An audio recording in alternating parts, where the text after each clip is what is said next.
semua masalah yang kita hadapi bisa diterima oleh jiwa kita. Ini kalau bukan yang ciptakan Allah, Pak. Konslet diri kita ini. Dispenser pencet terus, pencet, mati, hilang panasnya itu.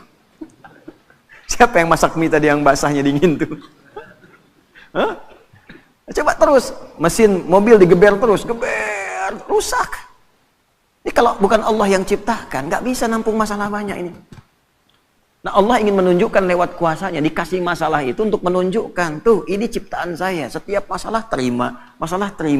Cuma ternyata latihan masalah itu pada akhirnya untuk memberikan kemudahan kepada kita, melapangkan kembali jiwa kita sehingga masalah di masa depan yang lebih besar bisa kita terima dengan mudah. Kalau nggak pernah latihan kaget, Pak. Nggak pernah latihan kaget. Ya, belum nikah nggak pernah punya masalah, begitu nikah besoknya langsung pisah. Nggak pernah menerima masalah. Jadi berbahagialah kalau sedang punya masalah. Karena hakikatnya masalah diberikan untuk memberikan kelapangan pada jiwa. Semua mesti diuji. Kan kemarin kita belajar. Ya, hidup itu standarnya ada ujian. Sukses ada ujian. Sekolah naik tingkat ada ujian. Melewati ujian memberikan ketahanan. Begitu sering diuji makin kuat. Ya, sehingga naik kelasnya lebih cepat. Itu poinnya. Ya, kadang-kadang orang nggak pengen diuji, pengen lulus, kan repot tuh. Ya, baik, nyambung ya. Alam nashrah laka sadrak wa wada'na anka wizrak alladhi anqadha dhahrak. Nah, ini bagian kedua tuh. Ya. Muhammad SAW, bukankah aku telah lapangkan keadaan hatimu? Maka jangan engkau sempitkan sehingga engkau sulit mengatasi persoalan yang tengah engkau hadapi. Kalau engkau mau melihat bagaimana kekuatan lapang hatimu itu, cobalah flashback ke belakang. Wa wada'na anka wizrak. Bukankah banyak masalah dulu yang pernah aku tuntaskan dan selesaikan? Alladzi anqadha dhahrak, bahkan diantaranya ada yang memberikan beban begitu kuat sehingga terasa dari kepala sampai dengan ujung kaki. Anqadha dhahrak itu ilustrasi, bahasa balaghahnya itu kinayah, ya. Ilustrasinya kalau kita ngangkat beban tuh olahraga. Ya, Pak, siapa ini? Muhadis tuh, muhadis berapa kemampuan ngangkat barbel? 30 kilo, naikin 40 misal. Ya, baik. Yang ngangkat apanya? Tangannya. Tapi yang merah mukanya kan? Yang kembung pipinya. Bukan? Yang manyun bibirnya. Yang getar kakinya. Nah, itu ngangkat beban yang diangkat oleh satu bagian tapi terasa semua bagian tubuh. Diilustrasikan lewat ayat ini, ada beban-beban pekerjaan yang tidak ngangkat barbel secara fisik, nerima masalah, gelap dari ujung kepala sampai ujung kaki. Proyek udah disiapkan, tender udah menang, begitu berangkat tengah jalan batal. Gelap tuh. Ya, ujung kepala sampai ujung kaki itu gelap. Ya, diilustrasikan di surat Ad-Duha, walaili idza saja, seperti berada di kegelapan malam. Gelap siang, jalan sempoyongan. Kan? Kasih makan yang enak, nggak ada rasa. Seakan-akan gelap tuh, ujung kepala sampai ujung kaki. Ya.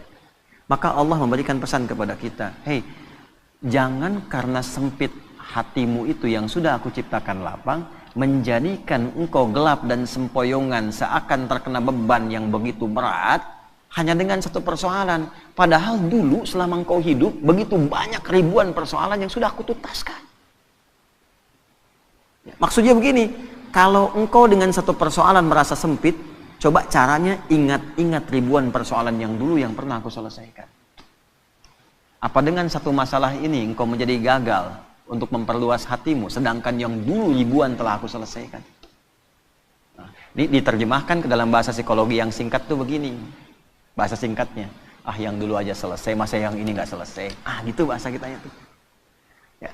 Jadi kalau kita dihadapkan pada persoalan, seberat apapun, lapangkan hati kita.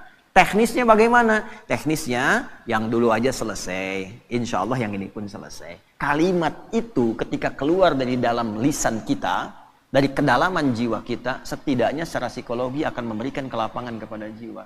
Sehingga solusi kalaupun belum datang, hatinya sudah tenang. Ya. Nah, kalau itu nggak muncul, kepanikan itu lebih dahsyat. Kepanikan yang ditunggangi oleh setan itu musibah yang mencelakakan. Jelas ya? Nah, ini bagian pertama tuh. Nah, lalu belum berhenti sampai di sini. Wa rafa'na laka. Nah, ini yang hebat nih. Kamu dengan satu masalah ini seakan-akan semua hilang kamu dapatkan.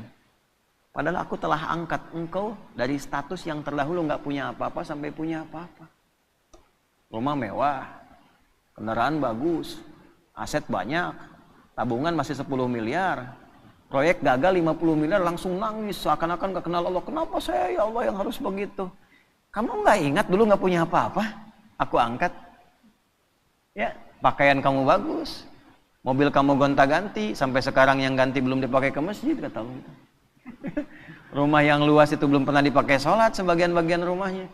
Ya, baju yang di lemari itu ada yang belum pernah dipakai ibadah. Tabungan juga belum tentu kamu bawa sampai dengan meninggal. Kenapa hitungan yang begitu luas tidak pernah kamu kemudian pikirkan untuk melapangkan hatimu, tapi karena satu persoalan kamu lupa dengan semua anugerah yang telah aku berikan. Jadi kalau Allah nguji satu hal, ini kesimpulan cepat di ilmu hikmahnya. Allah menguji satu hal yang kita lihat sebagai sesuatu yang gagal, itu tandanya kita diminta mengingat dengan syukur pada sesuatu yang telah kita dapatkan sebelumnya. Kalau mampu mendapatkan itu, maka itu modal awal untuk melipatkan anugerah yang sekarang kita anggap gagal. Gampangnya gini nih, ada proyek nih, ya, nilainya misalnya 1 miliar, udah proses bagus, tiba-tiba di tengah-tengah gagal. Padahal tendernya dapat, kemudian juga penawarannya bagus, disetujui.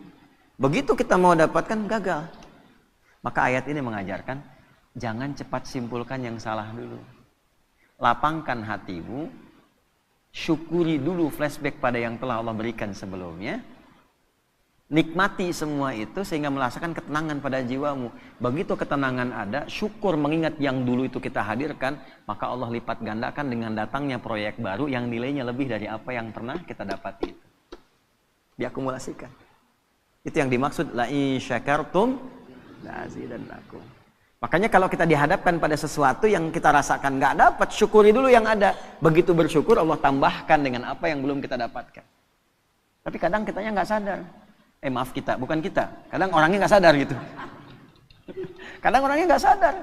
Tiba-tiba dapat proyek baru, udah nuduh ke Allah, Allah jawab kemudian doanya dikasih, masih juga marah sama Allah. Ya. Padahal dilipat gandakan. Nah itu adab. Ya. Lanjut. Wa rafa'na laka dzikrak. Ini kita ngajinya al-ibratu bi umumil lafzi ya, la bi khususis sababi. Kalau sebabnya khusus ke Rasulullah. Ya Muhammad SAW, aku angkat namamu, aku naikkan statusmu, ya, aku lindungi engkau dengan perlindunganku, aku berikan limpahan harta kepadamu. Jangan sampai celaan dari orang-orang ini membuat engkau kemudian menjadi pesimis, ya, tidak semangat dalam berdakwah, sementara engkau lupa dengan anugerah yang telah aku berikan kepadamu yang sangat melimpah. Ya, jelas ya? Nah, ini ayat move on dari persoalan. Ya, Faiz lamaran misalnya, tiba-tiba tenda sudah siap, gitu kan? Mahar sudah siap, undangan sudah siap, calon belum siap. Tengah-tengah misalnya kena tipes tuh calon. Ya, yang perhatian orang lain, Faiz lagi tugas, kena sama orang misalnya, tengah-tengah. Ya, move on. Move on. Wa rafa'na laka dzikrak. Aku telah angkat engkau dengan status yang lain. Ibumu ada, saudarimu ada, kerabatmu ada, apakah tidak ada calon yang lain yang kau bisa dapatkan? Cari. Begitu kemudian kita syukuri dengan nikmat itu, Allah datangkan dengan kualifikasi yang lebih baik. Ya minimal sebelum kiamat kurang 2 hari lah ya. Menikah tuh. Terus lanjutkan. Nah ini bagus ngaji secara psikologi nih. Kalau dibahas di jurusan psikologi ini luar biasa. Bagaimana cara menguatkan pada jiwa supaya persoalan itu mudah kita terima dan suasana hati menjadi lapang. Selain mengingat kenikmatan yang telah Allah berikan, berupaya meyakinkan diri bahwa persoalan itu ya kita bisa terima dengan baik, maka turun ayat keduanya. Lanjutkan. Ya. Fa inna ma'al usri yusra. Nomor 5. Fa. Kita ngaji pakai ilmu nahwu ya. Fa harfu 'atfin rabitin baina syai'aini bila hudud.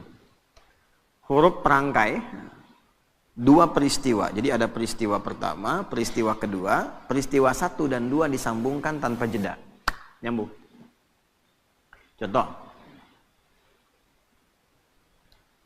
Nabi Zakaria berdoa kepada Allah. Minta dianugerahkan keturunan. Dilakukan dalam sholat. Surah Ali Imran di ayat 38. Hunalika da'a Zakaria rabbah qala rabbi habli min ladunka dzurriyyatan thayyibah innaka sami'un du'a. Itu masih berdiri doanya.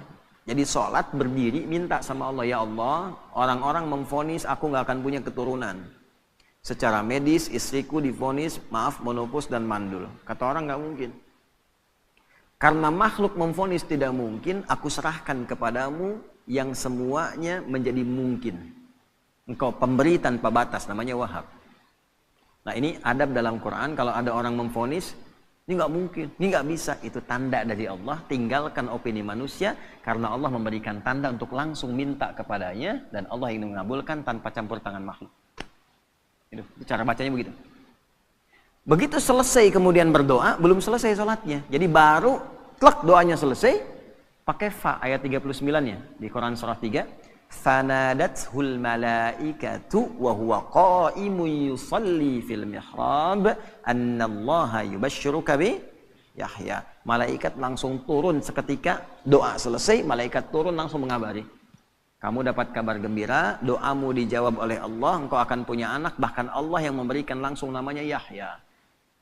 Ya, artinya hidup.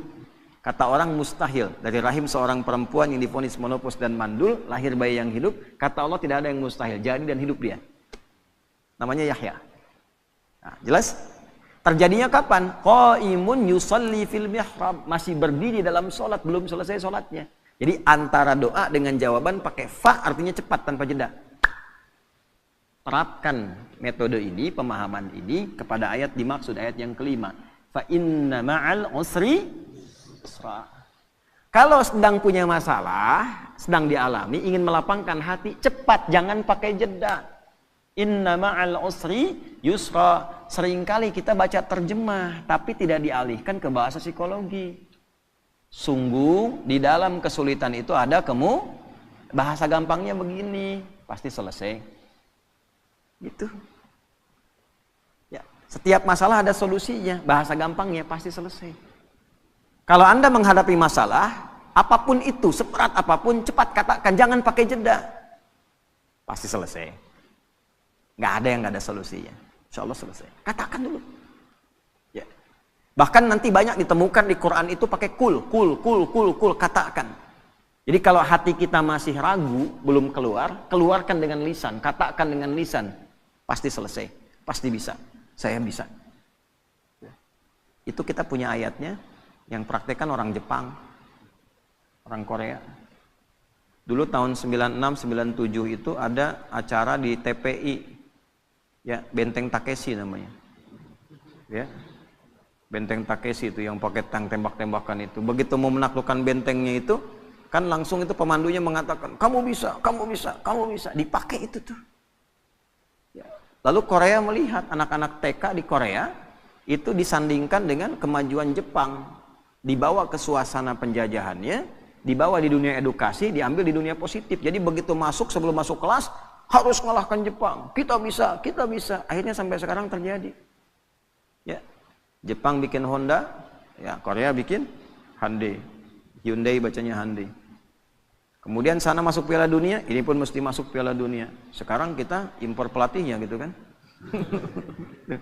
Maju sekarang. Itu cuma satu kalimat, cuma satu ayat di Quran. Inna ma'al usri. Pasti bisa. Coba bawa tuh di dunia olahraga, pasti bisa. Ya. Kalau bawa atlet ini bisa, nggak ada yang nggak bisa. Bisa. Nah katakan itu. Waduh, tapi ini mah lawannya. Katakan, tidak ada yang tidak mungkin. Bisa. Bisa aja dulu gitu. Perkara nanti melawannya bagaimana, itu ikhtiar. Bisa aja dulu. Ya. Lakukan dulu, tugas sempurnakan, misi selesaikan. Ya, yang pertama dilakukan itu tanamkan pada diri kita, ini bisa nih, nggak ada yang nggak bisa. Nah itu seorang Muslim begitu. Dan itu digunakan sifat ta'zimun nafsi, bahasa bebasnya gini. Kamu masih nggak yakin dengan saya? Katanya iman. Kau beriman sama saya, tapi ragu dengan ketentuan saya. Berarti kurang sempurna imannya. Ya. Nah, kalau masih ragu, dikuatkan yang kedua. Ini bukan pengulangan, di Quran nggak ada pengulangan. Kaidahnya berbunyi begini. Ta'kidun lima'nan jadid, taksisun lima'nan jadid. Jadi kalau ada seperti diulang, itu sebetulnya penguat kepada makna yang baru. Beda dengan yang sebelumnya. Contoh di surat Ar-Rahman itu. Fabi ayyi ala'i rabbikuma tukadziban. Berapa kali disebutkan itu? Itu bukan diulang, karena Fabi ayyi ala yang kedua beda dengan yang pertama. Fabi ayyi ala yang ketiga beda dengan yang kedua dan yang pertama. Itu dahsyatnya Quran. Nanti kalau sudah masuk surat Ar-Rahman itu, ya kita coba bisa bahas dari satu sampai yang terakhir itu. Itu antara satu, kedua, ketiga sampai ke terakhir beda semua. Ya. Nah ini yang kedua, seakan-akan kita menemukannya seperti pengulangan. Satu, fa inna ma'al usri yusra. Dua, inna ma'al usri yusra. Bagaimana menerjemahkannya? Ya, katakan pada dirimu, masalah ini pasti selesai. Tidak ada masalah yang tidak ada solusinya. Kalau kamu belum yakin juga, nah, tegaskan pada jiwamu, pasti selesai. Gitu. Jelas? Tidak. Kalau belum yakin juga, tegaskan pada jiwamu. Innama, pakai taukid lagi. Ya, gini, pakai ilmu alatnya. Alatnya namanya di i'rab. Inna harfu nasbin wa taukidin tansibul isma wa tarfa'ul khabara mabniyun 'alal fathi la mahalla lahu minal i'rabi. Ya, paham? Tidak. Inna harfu nasbin wa taukidin, huruf nasab. Apa itu nasab? Kalau belajarnya di nahwu sampai di harokat saja. Huruf yang menjadikan kalimat itu berharokat fathah. Kalau jamak pakai kasrah. Kalau kita ngajinya pakai balaghah, nasab itu ungkapan menanamkan sesuatu dengan kuat tanpa goyah. Nasabar rajulu asahu fil ardi, seseorang menancapkan tongkat di bumi, di tanah, tidak goyah, kuat. Kalau ada kalimat pakai inna di depannya, artinya tancapkan informasi itu dalam hati, jangan pernah ragu. Fa inna ma'al usri yusra, cepat tancapkan dalam hatimu, pasti selesai. Pasti selesai, tapi ya Allah kapan selesainya? Tancapkan di hatimu. Yang kedua muncul, pakai taukid. Kan sudah aku tegaskan, tancapkan di hatimu, jangan berikan celah ragu. Nah, itu maksudnya yang kedua itu. Kadang kan masih ada begitu. Ya, udah berangkat, siap laksanakan. Tapi bagaimana Pak keadaannya? Masih nanya aja berangkat. Nah, kalau kita pakai rumus di depan, pakai na, dibalik lagi. Kamu masih nggak percaya dengan keagunganku? Iman kita disoali situ. Jadi kalau pakai bahasa tingkat tinggi jadi begini, kamu masih beriman nggak sama aku? Gitu kan bahasa kita kadang-kadang begitu. Kamu percaya nggak sama saya? Nah itu digunakan oleh Al-Quran, logika itu untuk ditarik untuk meyakinkan jiwa kita. Ya, nah, jelas sampai sini? Nah, jadi setiap ada masalah apapun itu, yang pertama optimis. Ini bisa dilakukan. Ini selesai. Ini ada solusinya. Jelas? Kalau sampai sini hanya jadi optimisme pribadi. Solusi belum tentu datang. Cuman sampai ke ketenangan. Karena itulah Allah sempurnakan ayatnya. Fa idza faraghta, nah, pakai fa lagi, kita pakai ilmu yang tadi. Walaupun hati sudah tenang, tidak menghilangkan ikhtiar kita untuk menyelesaikan persoalan. Kalau sudah tenang, cepat selesaikan dengan ikhtiar, jangan ditunggu. Alhamdulillah ya Allah, saya sudah tenang, terima kasih ya Allah, kini giliran mau menyelesaikannya. Oh tidak. Allah menuntun kita yang ikhtiar, pakai ilmunya, pakai tenaganya. Ya. Baik. Lamaran nih. Mus'ab. Oh, udah kemarin ya. Syafiq belum ngomong. Oh. Lamaran. Baru nawarkan ditolak. Sama anaknya kan. Baru ngasih tahu tuh. Tanamkan, pakai ilmunya, ada solusinya. Akan selalu ada jalan keluar. Tenang dulu, ya. Begitu sudah tenang, fa idza faraghta fansab. Atur strategi kata Allah. Faraghta itu ya selesaikan sampai tuntas, sampai plong. Enggak masuk lewat jalan yang ini, bapaknya kan belum tentu juga nolak. Ya kan? Ilahi lastulil firdausi ahla wala aqwa 'alan naril jahimi. Fahab li taubatan waghfir dzunubi fa innaka ghafirudz dzambil 'azimi. Duhai ayah, Gitu kan? Memang aku tidak seideal seperti yang mungkin diharapkan di keluarga ini, bagaikan surga Firdaus yang didambakan. Tapi perasaanku pada putri Bapak sangat begitu dalam, sehingga kalaupun terpisah tidak memberikan perhatian seperti berada dalam neraka jahanam. Fahabli taubatan waghfir dzunubi. Aku menyadari aku punya kekurangan, tapi aku akan tunjukkan bisa menutup itu dengan kehadiran putri Bapak. Mohon dimaklumi, mohon toleransi. Fa innaka ghafirudz dzambil azimi. Karena saya yakin Bapak itu pribadi yang penuh kasih dan perhatian. Jadi itu. Ya. Jadi maksudnya apa? Ini kan cuma contoh aja. Anak-anak muda kan banyak di sini. Ya, itu saya kasih ilmu itu dipraktekkan jadi tuh. Ada yang ditolak anaknya 3 kali, bapaknya datengin tuh. Ya, jadi. Ya, dalam beberapa hal gitu ya, beberapa kondisi. Nah, saya mau kembalikan pada satu sisi dan hikmah akan datang setelah itu. Kalau ada pekerjaan apapun, tugas di kantor, apapun itu, optimis dulu. Setelah itu ada ketenangan. Nah, kalau sudah tenang, ilmu dipakai. Siapkan strateginya, eksekusinya bagaimana. Nanti kalau kita masuk ke manajemennya itu ada di Al-Baqarah ayat 214 untuk manajemen persoalannya. Solusinya di Ali Imran ayat 142. Ini bukan ilmu takatik ya. Di Quran itu nanti ada numerik tentang keistimewaan angka-angka.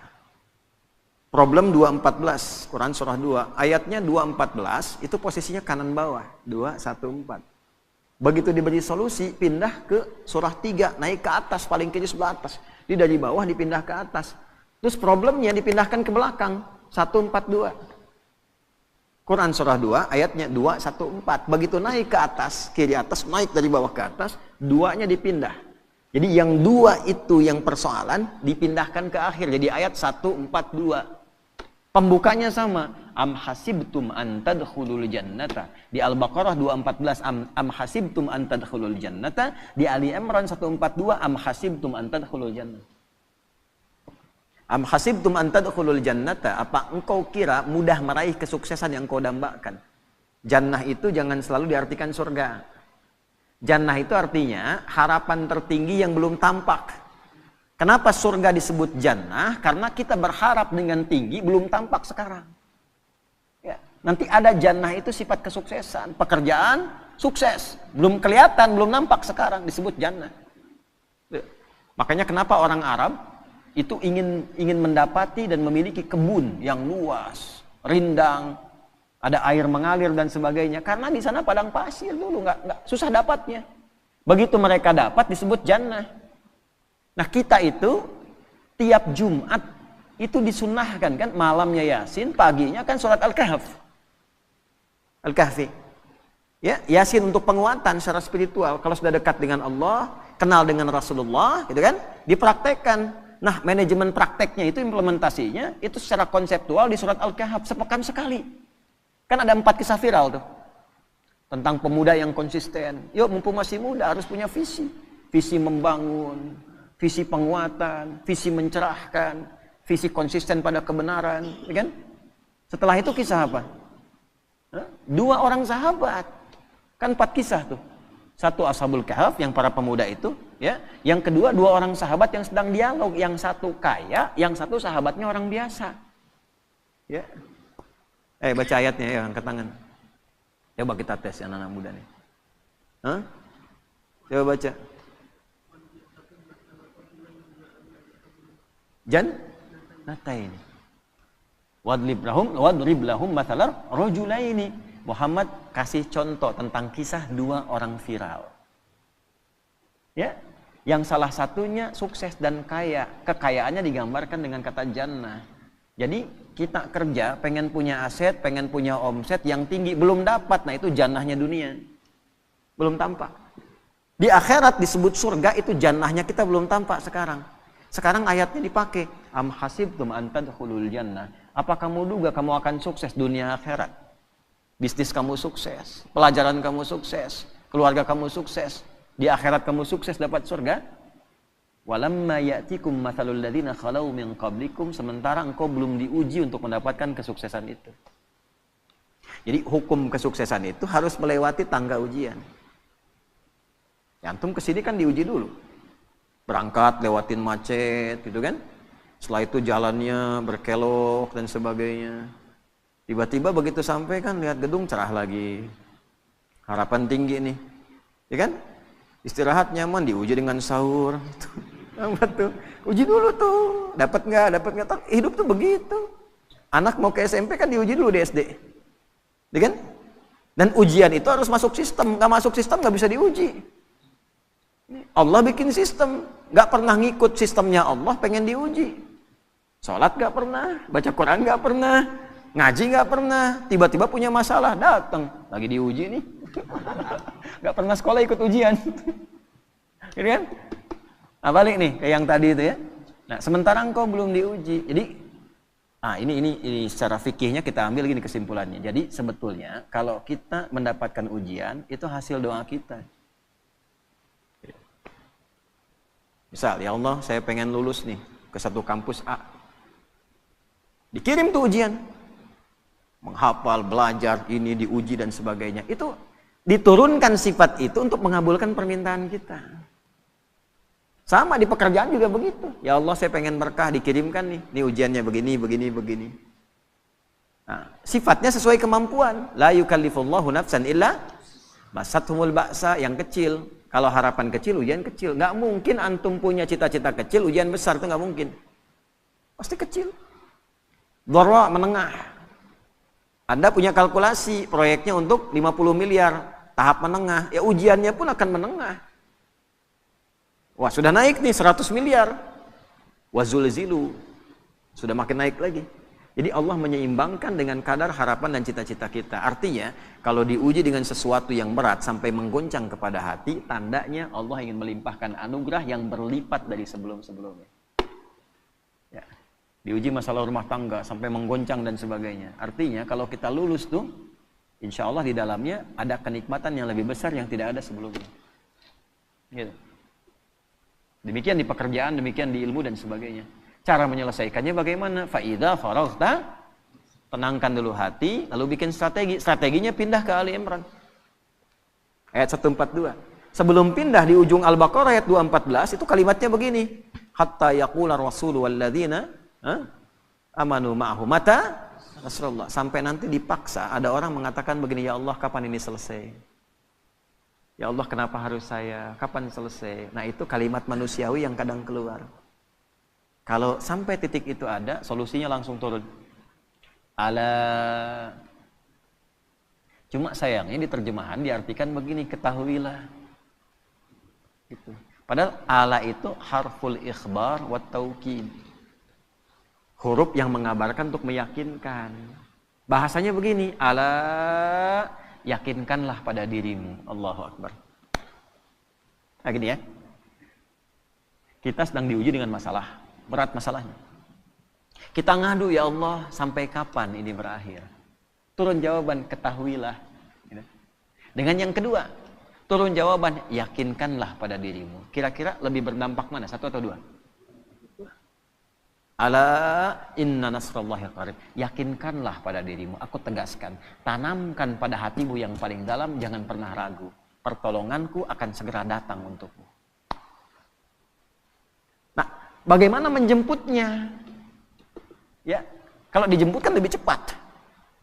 Ya, penghulu datang, ditelepon lagi, di mana Pak? Gitu kan? Dalam perjalanan itu baru jalan dari rumahnya ke depan pagar.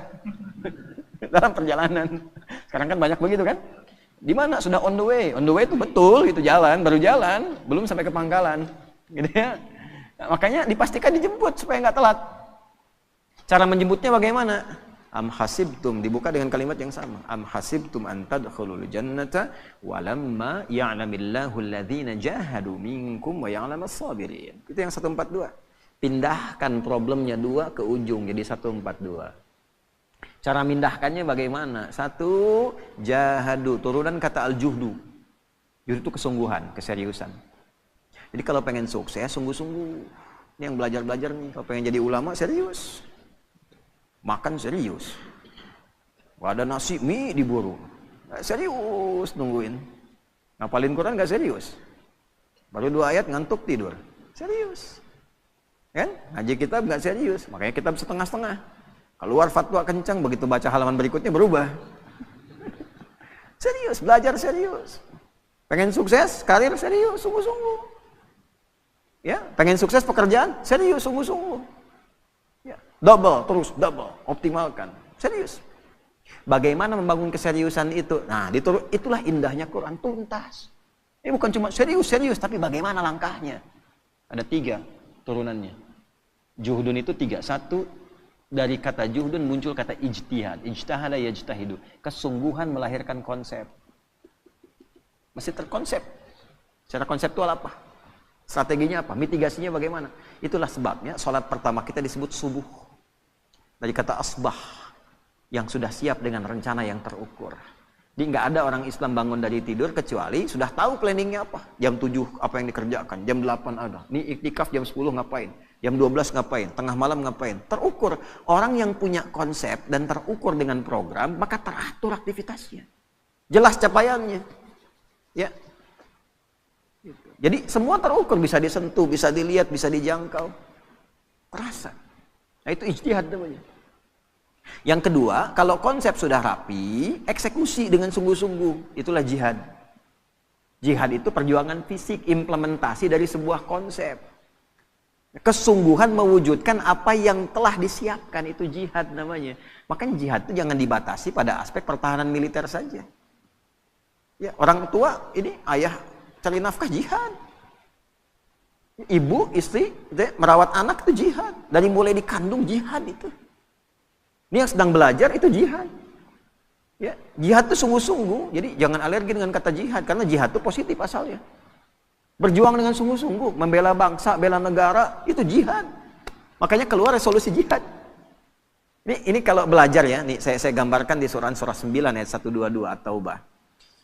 Ini sekaligus kan kita tersambung live nih, yang dapat LPDP dari negara atau beasiswa keluar. Ya, atau ini yang DAU dan ABD Umat yang sekolah-sekolah ke Timur Tengah, ke Al-Azhar lewat Kementerian Agama, LPDP lewat Kementerian Pendidikan dan Kebudayaan dan sebagainya. Itu kalau dia muslim yang dapat dan dia beriman, berlaku ayat ini. Wa ma kanal mu'minuna liyanfiru kaffah. Kan? Falaula nafara min kulli firqatin minhum ta'ifah liyatafaqahu fid din. Tidaklah semua orang yang beriman itu ingin tergerak berjuangnya secara fisik semua. Mesti ada di antara mereka kalangan intelektualnya. Dan intelektual ini diwujudkan dengan belajar yang sungguh-sungguh. Tafakuh itu sampai paham. Asalnya faqih. Faqih itu mengerti. Mana faqih? Faqih. Nah, mengerti dia sekarang waktunya tidur. Ini nggak ada di sini. Nah, fikih itu paham, mengerti. Ya. Tafakuh berusaha sampai paham. Jadi orang beriman tuh gini, kalau belajar sampai ngerti. Ya, duduk paling depan. Nggak paham tanya. Jadi beda antara masuk dengan keluar. Masuk belum paham, keluar harus paham. Itu orang beriman. Bukan duduk paling belakang, nitip absen, nggak pernah nanya, ujian minjem catatan teman gitu kan. Pinter iya, cuman terbatas sampai ujian, habis ujian hilang. Gitu. Syahadi wallahi katanya, ajaban lada. Gharib Indonesia. Jadi orang Afrika datang ke saya bilang, jadi ini Indonesia ini teman saya ajaib nih, bingung saya. Kenapa? Kemarin ujian. Aneh belajar udah 3 bulan nih katanya. Malamnya itu, besok mau ujian, teman saya si Fulan pinjam catatan. Itu begitu keluar, saya 7,5, dia 8 kan. Saya bilang dia belum tahu sistem SKS tuh. Sistem kebut. Oh sekarang ada yang sejam pak. Itu. Nanti suatu saat kita belajar bagaimana anugerah Allah kepada kita yang kita syukuri sebagai bagian dari warga negara, bangsa dan masyarakat Indonesia. Orang Indonesia itu luar biasa. Oleh Allah dikasih nikmat yang banyak. Apa aja dari tubuhnya itu selalu istimewa. Saya gambarkan satu lidah aja nih. Kita itu lidah yang paling fleksibel termasuk di dunia. Dipakai bahasa apapun cepat. Silakan Anda lihat ya. Dengan segala hormat ini untuk menunjukkan saja anugerah ya, tahadus binikmah. Orang India belajar bahasa Inggris, akan kelihatan cengklok Indianya. Selancar-lancarnya orang India bahasa Inggris akan tetap kelihatan India. Cina pakai bahasa Arab akan tetap kelihatan Cinanya. Orang kita. Assalamualaikum. Kaifa halak? Masya Allah. Suka bumi. Oh bedunya. Ya, saya tugas 2010. Oh, badan besar begini gitu kan, datang nyalamin para jemaah kita di Sam, bahasa Arab fasih, ternyata Sukabumi. Okay. Yang paling menarik udah disapa, Assalamualaikum Syekh, kaifa haluk? Dah abdi mati Tasik. Lisannya luar biasa. Pakai bahasa Inggris kayak orang Inggris. Kalau sudah nggak kelihatan udah persis nggak tahu ini. Ya, antara Asep dengan John itu tipis bedanya tuh. Ya, Agus dengan Kevin tuh bedanya tipis tuh. Nggak kelihatan orangnya, tapi dipakai bahasa apa aja jadi. Bahasa Cina kayak orang Cina. Dialeknya juga bisa dibedakan. Ini Mandarin, ini Hongkong, ini Guangzhou, macam-macam tuh bisa. Ini bangga itu kita tuh. Nah, cuman maksud saya begini, balik ke ayat. Kalau kamu sudah belajar, sudah pintar, orang Islam itu belajarnya sampai paham. Itu paling depan, tanya, ngerti. Ya, jangan sampai keluar dari kelas nggak ngerti. Itu bukan tipikal orang beriman, bukan tipikal orang beriman. Oh, hadisnya jelas kok. Bainama nahnu julusun 'inda Rasulillah sallallahu alaihi wasallam idh tala'a 'alaina rajulun syadidu bayadith thiyabi syadidu sawadi sya'ri la yura 'alaihi atharu safari fala ya'rifu minna ahadun fajalasa ila an-nabiy sallallahu alaihi wasallam wa asada rukbatayhi ila rukbatayhi wa kaffahi ala fakhidhihi faqala ya Muhammadun akhbirni 'anil Islam. Itu kan di hadis Muslim, nomor hadis yang ke-8 itu. Ya, malaikat tuh ngajarin sampai nyontoin nyamar gimana cara belajar yang betul. Datang tiba-tiba dengan pakaian yang bersih, mau belajar pakaian bersih. Kalau lusuh tuh udah pasti berpengaruh pada cara menangkap pelajaran. Udah nggak mandi, pakaian seadanya. Tuh, pasti nangkap ilmunya pun seadanya. Sampai di hadisnya detil sekali, rambutnya tersisir rapi. Tidak kelihatan bekas mampir, sehingga energinya fokus belajar. Wah, ini mau datang ke kampus, mampir dulu mie ayam, depannya soto, depannya lagi bubur gitu kan. Energi tinggal sedikit lagi. Begitu nyampe ke kelas, habis tuh. Ya, duduklah paling belakang, nyandar. Bahkan ada yang dicukur sebagian. Ya. Setelah itu apa? Duduk paling depan. Duduk paling depan sampai dekat dengan guru. Sehingga apa? Kalau mic kayak tadi dengung dan sebagainya nggak jelas, di depan jelas. Yang kedua nggak bisa buka status, pasang status susah depan ustadz. Mau ngantuk tahan-tahan, belakang bisa senderan. Ya, harus ada cover lagi kan kadang-kadang. Depan nggak bisa. Memaksa diri kita tuh nyatet, dengarkan. Paling depan. Nah, kalau sudah paham, waliyunziru qaumahum, pulang bangun negerimu, itulah hebatnya Islam. Yang nonton-nonton di diaspora nih, pulang. Ya. Jangan andalkan pemerintah, anggaran sekian, tapi bagaimana kami? Orang beriman itu ciptakan kondisinya. Kamu yang kreatif, jangan selalu harus difasilitasi. Untuk apa jauh-jauh sekolah kalau nggak bisa bikin sesuatu? Sifat Quran pulang, dan detil kalimatnya, waliyunziru qaumahum, pulang bangun desamu. Ini orang mana? Tangerang. Orang mana? Medan. Pulang ke Medan. Medannya di mana? Di Medannya tuh. Ya. Benar tuh. Ya. Mana Semarang? Udah boleh lali gitu kan? Nggak apa-apa, bagus. Semarang, Klaten kan, dari Semarang 2 jam lagi, kan nggak apa-apa.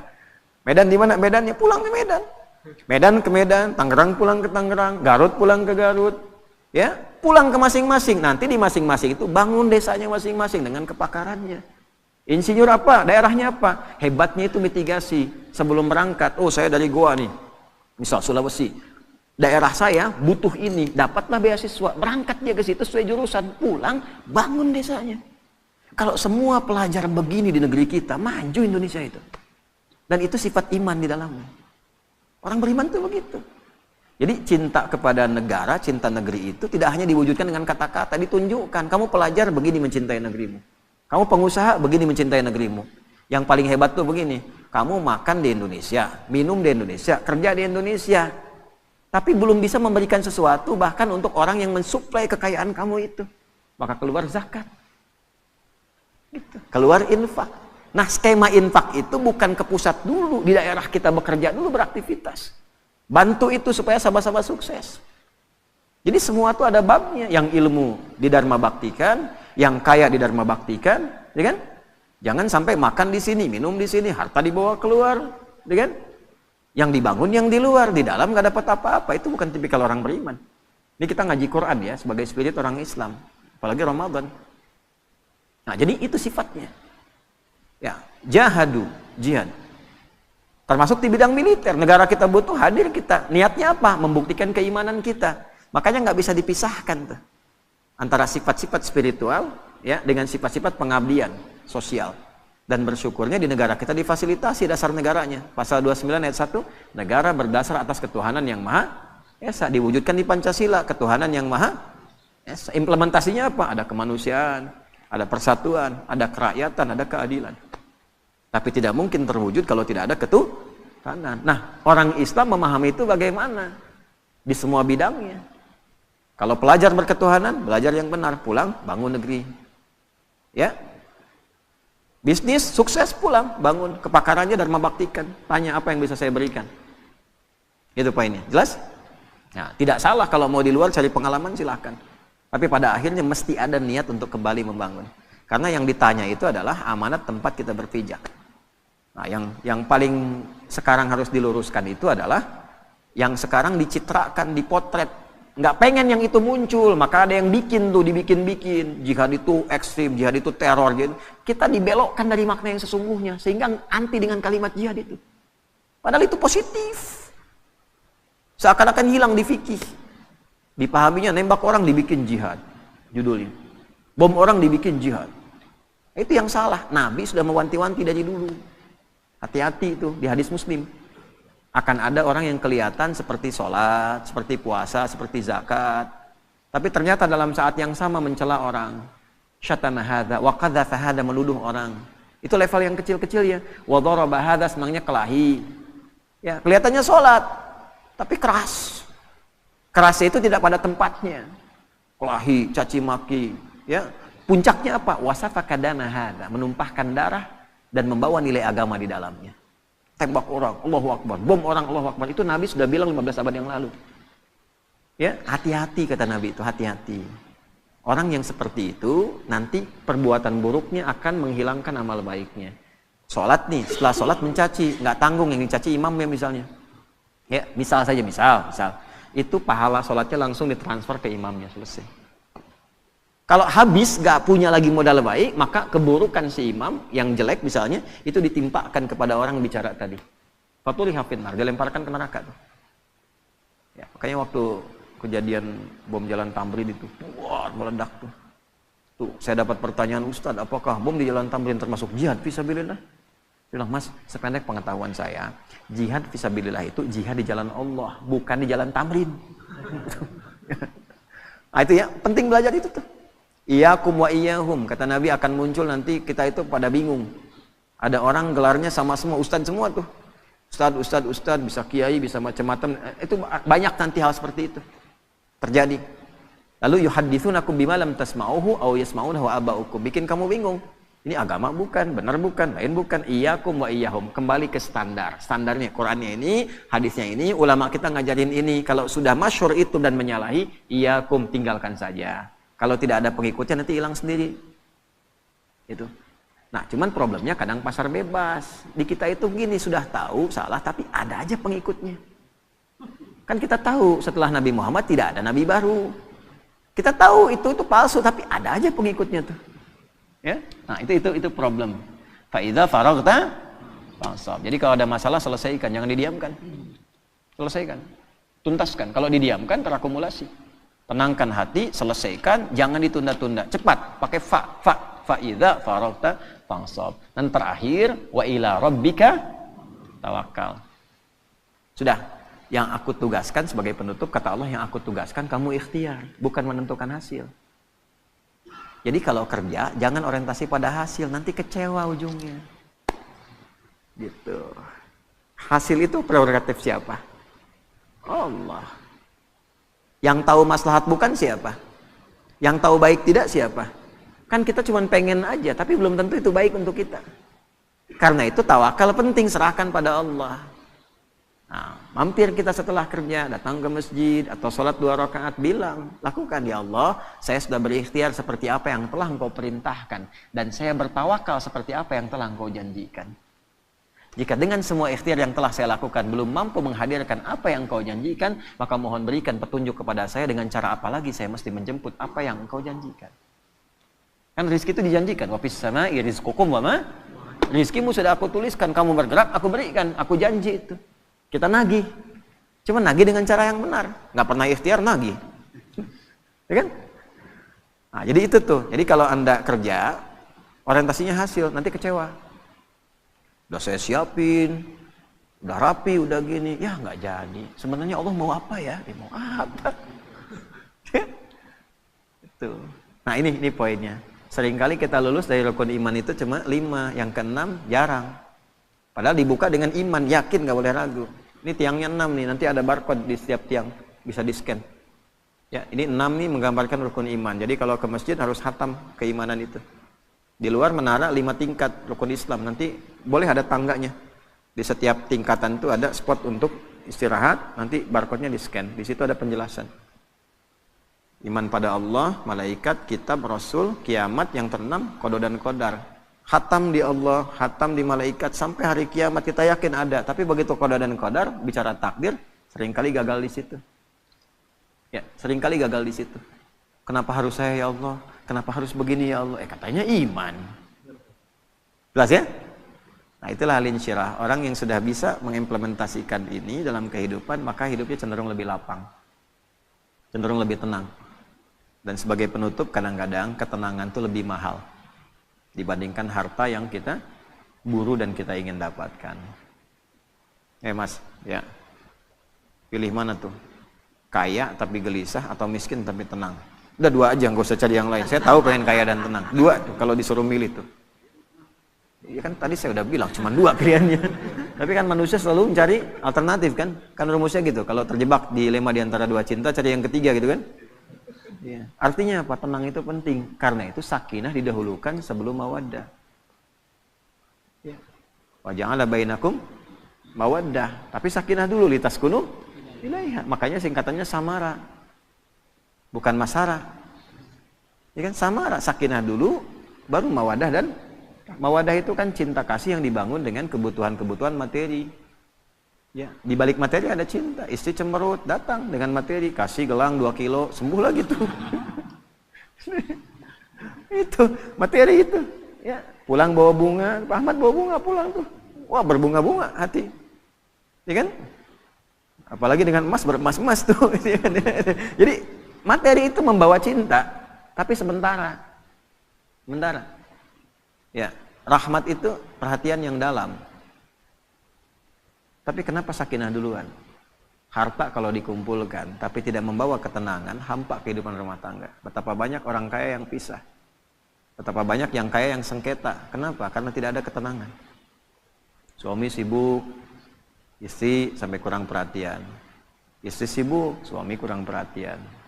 Padahal semua mencari, harapannya ingin kebahagiaan, karena yang dicari mawaddah dulu sebelum sakinah. Nah, sakinah itu ketenangan. Kita itu ngaji, kita sholat untuk tenang. Sebetulnya kalau orang sholat dapat modal itu, tinggal nanti dimudahkan untuk mawaddah. Makanya orang kalau rajin sholatnya, rajin baca Qurannya, cenderung tenang keadaan hidupnya, damai. Apapun yang dikerjakan, solusi gitu. Alhamdulillah di kita itu masih konsisten sholat sampai ke kampung-kampung. Makanya gampang memadamkannya, tenangnya tuh gampang gitu ya. Di tempat-tempat lain nggak mudah. Jepang agak susah sholat. Begitu banjir dikit, langsung bunuh diri tuh. Konslet dikit, bunuh diri tuh. Kita banjir berenang. Ya konslet biasa aja gitu kan. Tungguin, sabar gitu kan. Padahal rekening listrik kalau telat bayar diputus itu. Ya, maaf PLN ini kan live itu. Ya, contoh aja ya, begitu alhamdulillah kita syukuri ya. Baik, ini yang kita bahas di pertemuan subuh kali ini. Semoga Allah merahmati kita, memaafkan kita, memberikan kemampuan untuk mengamalkan apa yang kita pelajari, dan menjadikan pengamalan itu dapat membangun negeri, memakmurkan tempat yang kita pijak, dan mudah-mudahan itu dijadikan sebagai ibadah yang meringankan hisab kita di akhirat nanti. Allahumma taqabbal minna innaka antas sami'ul alim, tub 'alaina innaka antat tawwabur rahim. Allahumma rabbana atina fid dunya hasanah fil akhirati hasanah wa qina adzabannar. Ati anfusana taqwaha wa zakkiha anta khairu man zakkaha anta waliyuha wa maulaha. Wa sallallahu ala sayyidina Muhammad wa ala alihi wa sahbihi ajma'in wa akhiru da'wana alhamdulillahi rabbil alamin.